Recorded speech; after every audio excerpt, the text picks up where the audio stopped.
I probably wouldn't have been so annoyed by the sound of the doorbell if I hadn't just turned on the football game and sat down with a beer.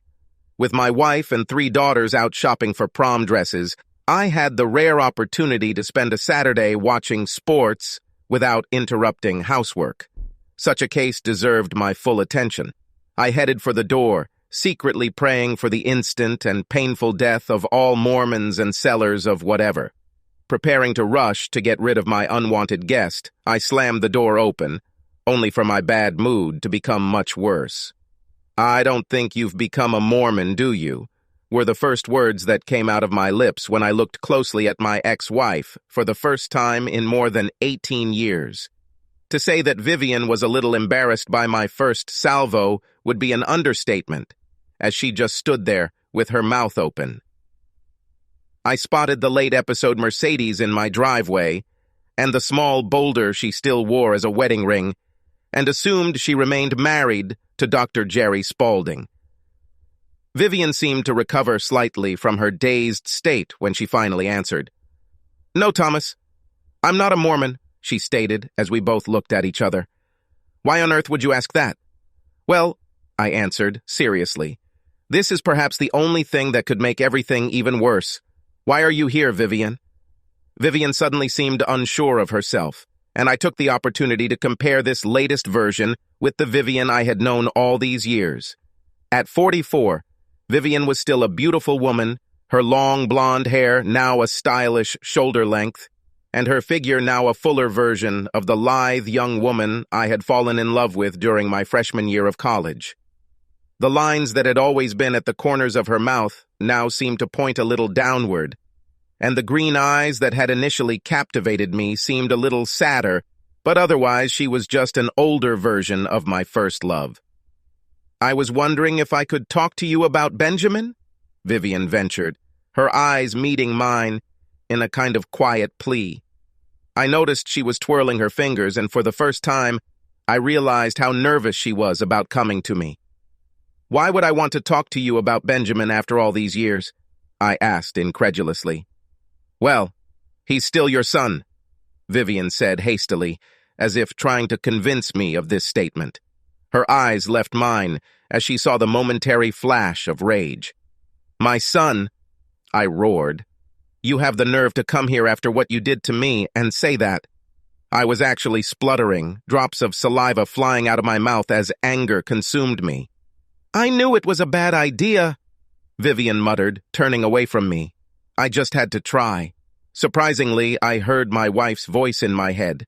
Allison, who pulled me out of the broken, bitter wreck that I was and helped me rebuild my life so that I could be proud of myself, was like standing next to me and calming me down. "Talk to her. End it." Before Vivian could get off the porch, I called out to her. "Viv, wait, we need to talk." She turned to me as I waved her towards the open door.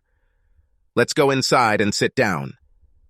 Vivian approached me cautiously and walked through the door, taking in the atmosphere of a middle-class family home built around 3 precocious young women. I led her into the kitchen and started making coffee as she sat down at the kitchen table. "Still cream, no sugar?" I asked, preparing our coffee. In response to her affirmative nod, I finished and handed her the mug. Sitting down opposite her, I launched the ball. "So, tell me what's going on." "Well," Vivian began carefully, "as you probably know, Ben has always been a complete punishment, but in the last few years, he has become much worse." I interrupted her before she continued, "How do I know that Ben has problems? I haven't been interested in you or Ben since you left when he was less than a year old until today." Vivian seemed a little surprised by my statement, although I had no idea why. Between her and her rich doctor boyfriend, my access to Benjamin was a battle I couldn't and wouldn't win. I just thought that you would try to keep up with what was happening in his life. Vivian slowed down and stopped, seeing from the expression on my face that this attack of hers did not lead to anything. "I just want to say how sorry I am for the way I handled our breakup," she tried again, staring at her still nervously intertwined fingers. "I never had any intention of hurting you." She looked up. Anyway, over the last few years, Ben has been in trouble for a variety of reasons. Stealing, fighting, and most recently, illegal substances. She sighed, as if preparing herself for what she was about to tell me. 2 weeks ago, he got into a fight and beat up another guy very badly. There were drugs and guns and... Well, now that he's 18, they want to charge him as an adult. There were tears in her eyes as she looked at me again. Jerry abandoned him and didn't even hire a lawyer to defend him. He says Ben deserves to go to jail for everything. For everything. Maybe you. Vivian stopped, and I offered her a tissue to wipe her eyes. I know I have no right to ask you after everything that happened, but I can't stand the thought of him in this terrible prison. He really is a sweet boy. I allowed Vivian to slow down and stop. Her breathing was ragged as she tried to control her emotions. Vivian looked at me, waiting for my answer as I took a sip of coffee. I stared out the window for a moment, wondering what to tell her. Vivian, do you remember the movie Trading Places? I asked, looking at the calming panorama of my backyard. Vivian was confused again when she answered, You mean the one with Eddie Murphy? You made me watch it as part of our Christmas movie marathon. What does that have to do with... I raised my hand to stop her. Besides being one of the greatest films ever made, there is a strong philosophical question at the heart of the film.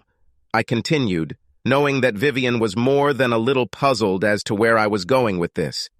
Mortimer and Randolph Dukes argued about nature versus nurture. They wondered if it was simple genetics or upbringing that allowed a person to succeed, so they conducted a small experiment to see which one was right. I could see that Vivian was getting more confused by the second, so I thought I should focus on this story for a bit. These guys were billionaires, so it was easy for them to conduct such an experiment. It would be almost impossible for a simple guy like me to set something like this into motion. Hypothetically speaking, an ordinary guy like me, given the right set of circumstances, could set up his own experiment. Vivian's patience apparently ran out along with her last sip of coffee as she exclaimed, Thomas, what the hell are you talking about? I thought it best not to look into her eyes as I continued. Let's say a normal guy, deeply in love with his wife, and excitedly awaiting the arrival of his first child, hears a terrible, terrible rumor. One that seems to indicate that the woman he spent the last 8 years of his life worshiping and building his life around was actually having an affair with some doctor where she worked. At these words, I heard Vivian sigh. Let's say this poor guy refused to believe these rumors. He believed so much in the strength of his wife's character and her love for him that he would not accept this disgusting insinuation until the wife of the said doctor showed him transcripts and photographs proving that his wife not only cheated on him, but that the child she was carrying was her lover's, and that since she and her asshole boyfriend couldn't get married until he finished filing a divorce from his current wife, she was planning on passing off the child as her husband, until she and her boyfriend can be together. The same doctor even laughingly mentioned receiving child support. I looked at the distraught Vivian and, looking her straight in the eyes, continued, Of coursey, all this is hypothetical. Such bad people do not exist in the real world. When Vivian began to sob quietly, I continued further. Now imagine that this poor guy is looking at the options available to him, and he doesn't like any of them, and this stupid son of a bitch just absolutely hates all the options that are open to him. Every night he comes home to his seemingly loving wife and watches her belly grow, and as her belly grows, his love for her dies. Day after day, inch by inch, he feels his heart growing colder. I looked at Vivian to see what she thought of my story, but she continued to cry quietly, her elbows on the table and her head in her hands. But then, in the midst of his agony, a wonderful Christmas movie gives him an idea. Suddenly, a sense of purpose pierces his miasma of sadness. And from that day on, he moves towards his goal with a drive that surprises even himself. He may not be as smart as the hospital's chief executive, although just between you and me, Vivian, He went out of his way to pay for her graduate school tuition, or the ER doctor. But he was still pretty smart. Let's say, hypothetically speaking of course, that he becomes friends with all the nurses and staff who will be delivering babies, working in the hospital nursery, and even on the newborn care team.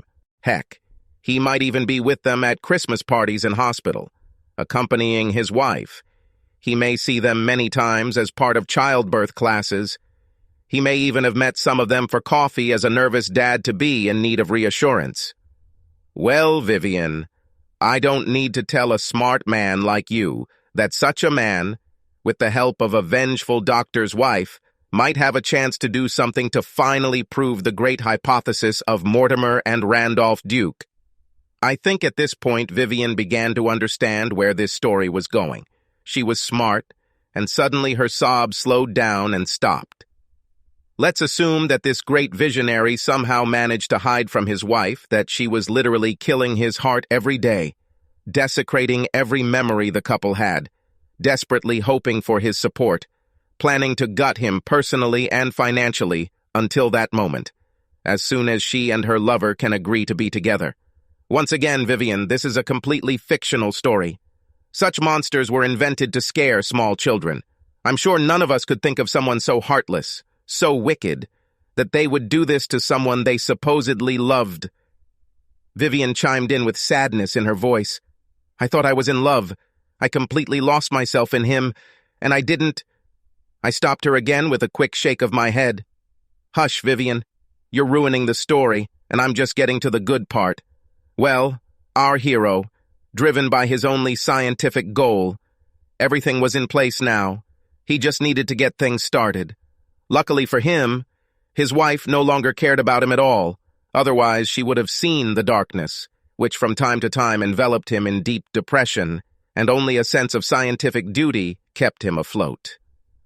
Vivian now looked at me with something akin to horror as I told my story. Her hands no longer trembled with nervousness, and the tears dried on her cheeks as she waited with morbid horror for what to continue. Our hero was under great pressure, since now everything had to happen quickly. Finally, in the hospital, the husband waits patiently for the birth of his not son. He made sure to find out the gender of the baby, even though his wife preferred the gender of the baby to be a surprise. He had experienced enough surprises in his entire life. As a woman who has worked in hospitals most of her life, Vivian, you probably know that safety back then wasn't the same as it is now, and our hero was almost surprised at how easy it all was to do. By throwing a small celebration with humorous gifts and cupcakes for those involved in the birth, our hero was able to distract everyone long enough to allow his accomplice to get to work. Theoretically, his assistant could have been the doctor's wife, who felt that her inability to have children may have led to her husband conceiving a child with a prostitute with whom he worked. Vivian visibly winced at my description as I continued. Imagine the level of excitement our hero, Vivian, must have felt. He was about to complete the Mortimer and Randolph experiment on a much more basic level, replacing the newborn child of two very well-educated professionals with baby 16 years dependent, a girl who uses illegal substances, and her friend with the same addiction. He was finally going to... It was the crash of a chair that let me know that Vivian had fainted. And although I may not have rushed to her aid immediately, I eventually brought her back to her place with a glass of cold water from the toilet cistern. Although I wasn't sure that Vivian was completely with me at this moment, since her glassy, unfocused gaze and the repeated tick on her cheek were my indicators, this story had to finally be told to the end. As I said, Vivian, our hero, has finally achieved his ultimate goal. It should have been a moment of great celebration, and for a brief moment, it was. But then he made the mistake of looking into the room where he saw his soon-to-be ex-wife recovering from a 12-hour labor. A huge wave of affection and nostalgia washed over him, and just like that he ended it. He asked himself this difficult question. The thought of taking away something that was so important to someone he loved so much suddenly became unbearable, and he decided to make things right then and there.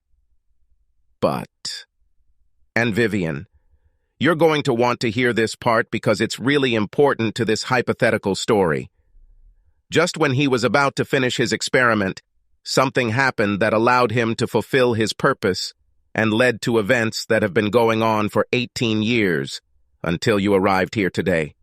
Just as he was about to walk up to his wife and tell her everything he had done, a doctor in a medical uniform entered the room from another door. Vivian looked worried as I continued. As he watched the doctor walk up to the woman on the bed and kiss her on the lips, the hero became poor again, watching his wife turn to her lover with pride in her eyes, as the two of them shared the moment of the birth of their child. I looked back at Vivian and saw that her eyes were squeezed shut, as if she was mentally trying to undo the story. At that moment, Vivian, our hero, was reborn. Like a phoenix from the ashes, all the feelings he once had for his bitch wife were completely and irrevocably erased in a rampage of fire. At this point, his commitment to the Duke brothers' legacy was strengthened, and his path was clear. Vivian looked at me with horror-filled eyes when she finally managed to mutter, How could you do something like that to me and my poor baby?" Her eyes begged me to explain to her, so I did my best. "Well, Vivian, when you deal with a child's DNA, are you talking about 100%, 50%, or 0%? I wanted the child to be 100% of our DNA, you wanted him to be 50% of our DNA, and in the end it turned out to be 0% of our DNA. None of us actually got what we wanted."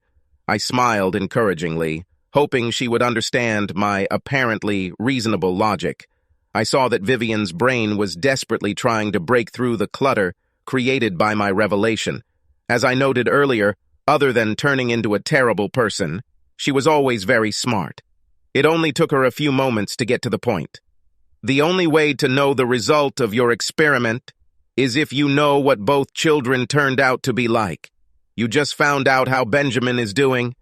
She didn't finish her sentence, instead looking at me questioningly. "Well, hypothetically speaking, the experiment did not work quite as our hero expected. It turned out that the son of a 16-year-old girl with an addiction was already ready for adoption at that moment. Hypothetically speaking, he grew up happily in a middle-class family and is currently a sophomore in college, where he hopes to become a lawyer. If he goes through with this and becomes a lawyer, he will be, in the hero's humble opinion, in a much better position than Benjamin." I didn't think Vivian agreed with my view of the situation, and I could see the wheels turning as she tried to figure out a way to get what she wanted. "Do you know what college he goes to?" she asked, hopefully. I answered, "I don't know. You can put your DNA into the registry and see if he can find his biological parents, if he wants to look, of course. Other than that, you will never hear another word from me again. In any case, this is all hypothetical," I concluded with a smile. "Plus," I added, "you have a son whom you and your lover have been raising for the last 18 years. Let's not forget about Benjamin." Of course," Vivian muttered, slowly walking towards the door. Knowing how long her loyalty to me and our marriage lasted, once she saw what she considered best, I had a strong feeling that Benjamin would soon be on his own. Walking out the front door, Vivian turned to me. "Thomas, for what it's worth, I'm truly sorry. Until you explained it to me." I didn't let her finish. "Vivian, it's okay. I'd like to think that the last 18 years of fighting between you and Jerry while raising someone else's troubled child has made us equal." Vivian began to return my guileless smile with one of her own, before she thought about what I said, and her smile turned into a frown. Before she could ask how I knew what was going on in their marriage, I had already turned to the TV and closed the door. Maybe I'll make it in time for the second half of the match. Subscribe to our channel so that your second chaff doesn't cheat on you, and go ahead and listen to the next story, because this story is nothing compared to the next one. If you're under 18, don't even think about listening to the next one.